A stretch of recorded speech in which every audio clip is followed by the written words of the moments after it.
안녕하세요. 잡시광입니다. 지난 1편에서 소개해드린 것처럼 인도네시아대선은 이제 헌법재판소의 선거법 개정 논란까지 벌어지며 과열을 넘어 막장 드라마를 연출하고 있습니다. 얼마 전 인도네시아 헌법재판소는 오전에는 피선거권 연령을 40세 이상으로 한 현행법을 바꿔야 할 특별한 이유가 없다고 했다가 오후에는 아니다, 바꿔도 된다고 방침을 손바닥 뒤집듯 뒤집어 세계적인 조롱을 받고 있습니다.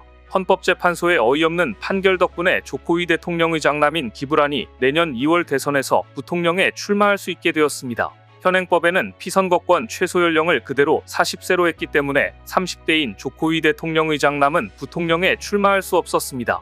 그런데 헌법재판소가 갑자기 40세 이하도 된다고 방침을 바꾸는 표결을 했고, 여기에 결정적인 찬성표를 던진 헌법재판소장이 조코위 대통령과 친인척 관계인 것으로 알려지면서 조코위 대통령이 자신의 장남을 부통령에 출마시키기 위해 무리수를 두고 있다는 비난이 일었습니다. 헌법재판소 소장의 찬성표 덕분에 조코위 대통령의 장남 기브란은 부통령에 출마할 수 있게 되었고, 조코위 장남과 손을 잡으면서까지 이번 대선을 쟁취하려고 나선 프라보워 국방장관은 그야말로 대통령이 거의 다 된 듯 보였습니다. 하지만 여기서 끝이 아니었습니다. 헌법재판소까지 동원해 출마 연령을 바꾸고 출마를 강행한 조코위 대통령의 차남에 대해 여론이 안 좋아지면서 프라보워의 인기마저 뚝뚝 떨어지고 만 것입니다. 계속 1위를 딸리고 있던 프라보워는 이번에도 대선 가도에 제동이 걸리고 말았는데요. 결국 조코위 도도 대통령, 프라보워 장관 모두 정치 인생 최악의 위기를 맞게 되었습니다. 게다가 안 그래도 민심이 흉흉한 상황에서 인도네시아 공군 전투기 2대가 훈련 중 추락해 조종사들이 숨지는 사고까지 발생해 프라보워의 입지는 바닥을 치고 말았습니다. 지난 16일 인도네시아 동자바 주말랑의 압둘라흐만 살레 공군기지에서 엠브라에르사의 EMB-314 슈퍼투카노 전술 전투기 2대가 이륙했지만 오전 11시 18분쯤 두 비행기 모두 교신이 끊겼습니다.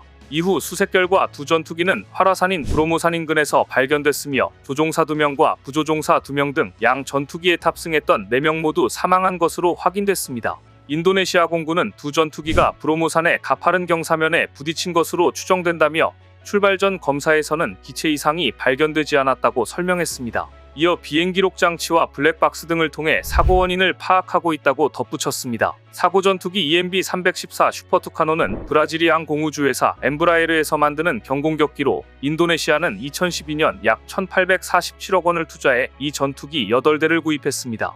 인도네시아는 약 17,000개의 섬으로 이루어진 나라이기 때문에 섬에서 섬으로 항공운송에 크게 의존하고 있습니다. 하지만 지난 9년 동안 3건의 대형 상업용 항공기가 추락하는 등 항공기 사고가 끊이지 않고 있습니다. 인도네시아는 그만큼 믿을 수 있는 나라에 믿을 수 있는 항공기 구매가 필수적인 나라인데요. 일각에서는 KF-21만 제때 도입했어도 이런 일은 없었을 것이라는 의견까지 나오고 있습니다. 인도네시아 차세대 전투기 사업은 KF-21 분담금을 납부하지 않은 상태에서 프랑스의 라팔, 미국의 F-15 전투기 도입을 추진하면서 한참 지연되고 있습니다. 결국 애꿎은 전투기 조종사들만 노후화된 전투기를 몰 수밖에 없는 형편이 된 것인데요. 여러가지 프라보워 장관의 책임론이 불거지고 있습니다. 반면 한국은 폴란드와 급속히 밀착하면서 인도네시아를 압박하고 있습니다. 최근에는 또다시 희소식이 전해졌습니다.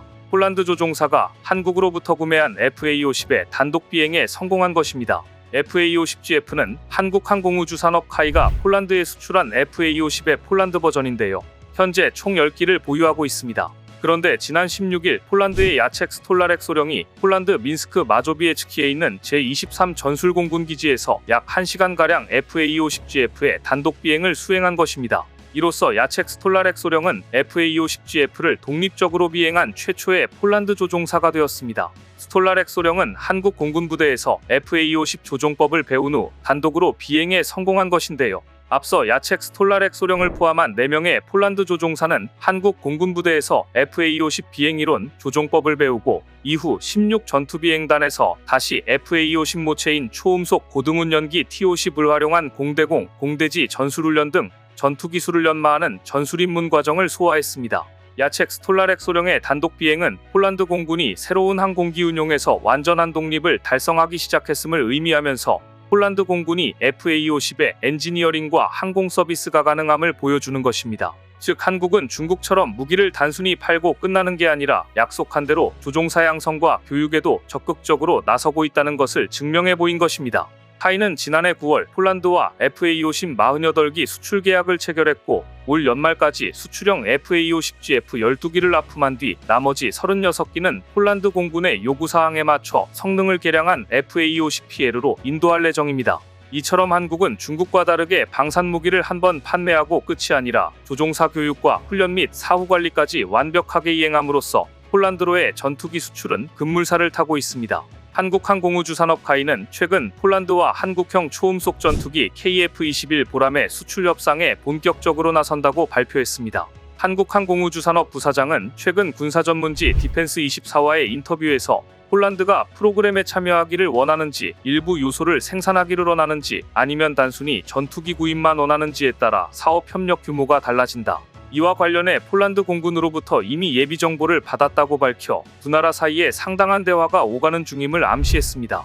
앞서 폴란드 최대 국영방산업체인 PGG 세바스찬 흐바웻 회장은 한국 측이 KF-21과 같은 새로운 세대 전투기 연구개발 사업에 폴란드가 일정 부분 책임을 맡도록 한다면 영광일 것이라며 사업 참여 의사를 밝혔고, 이후 인도네시아와 공동개발 형태로 진행했지만 인도네시아가 미납금을 납부하지 않아 문제가 된 이 사업은 다시 활로를 찾게 되었는데요.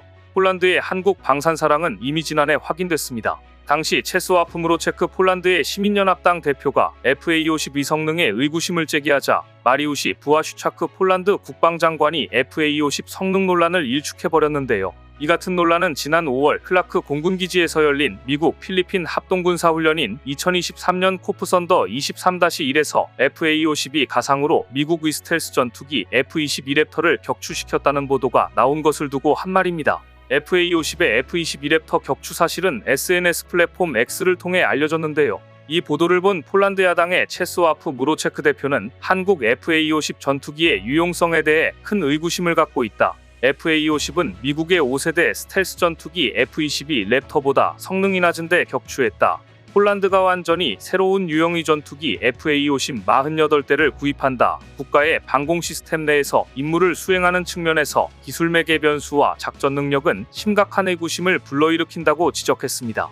F-22A 랩터는 세계에서 가장 현대적이고 값비싼 전투기 중 하나이자 공중전의 전설입니다. 그런 전투기를 훈련이긴 했지만 필리핀 공군이 FA50의 필리핀 버전인 FA50PH 전투기로 격추한 사실은 충격이었던 것입니다. 그런데 폴란드 야당 대표가 이를 걸고 넘어지자 당시 마리우시 부아슈차크 장관은 그 같은 보도는 한국의 FA50이 세계 최고 수준의 스텔스 전투기를 뛰어넘는 공중전 능력을 갖고 있다는 걸 입증했다며 FA50 성능에 대한 의구심을 불식시켰습니다. 또한 야당 대표가 한국으로부터 전투기를 사면서 이후 조종사 훈련은 잘 될지 의문을 표하자 이에 대해서도 마리우시 부아슈차크 장관은 현재 체결된 협정에 따라 한국에서 8명의 조종사가 FA50GF 전투기 훈련을 받고 있다. 추가적으로 20명 이상의 FA50PL 전투기 조종사가 한국에서 훈련을 받을 예정이라고 반박한 바 있습니다. 그런데 한국은 이번에 그 약속이 철저히 이행되고 있다는 것을 입증한 것입니다. 폴란드 조종사가 한국에서 훈련을 받고 FA50의 단독 비행에 성공했으니 말입니다. 이런 분위기 속에서 한국항공우주산업 카이와 폴란드 정부가 KF-21 사업에 대해 깊숙한 논의에 들어간 것으로 알려지면서 가장 다급해진 것은 인도네시아입니다.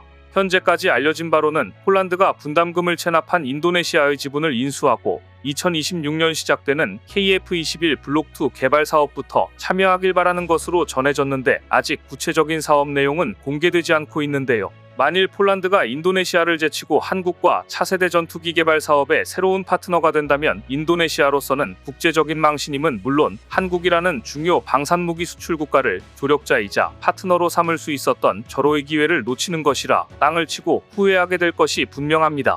오늘 준비한 소식은 여기까지입니다. 댓글을 통한 여러분들의 많은 의견 기다리겠습니다. 시청해주셔서 감사합니다.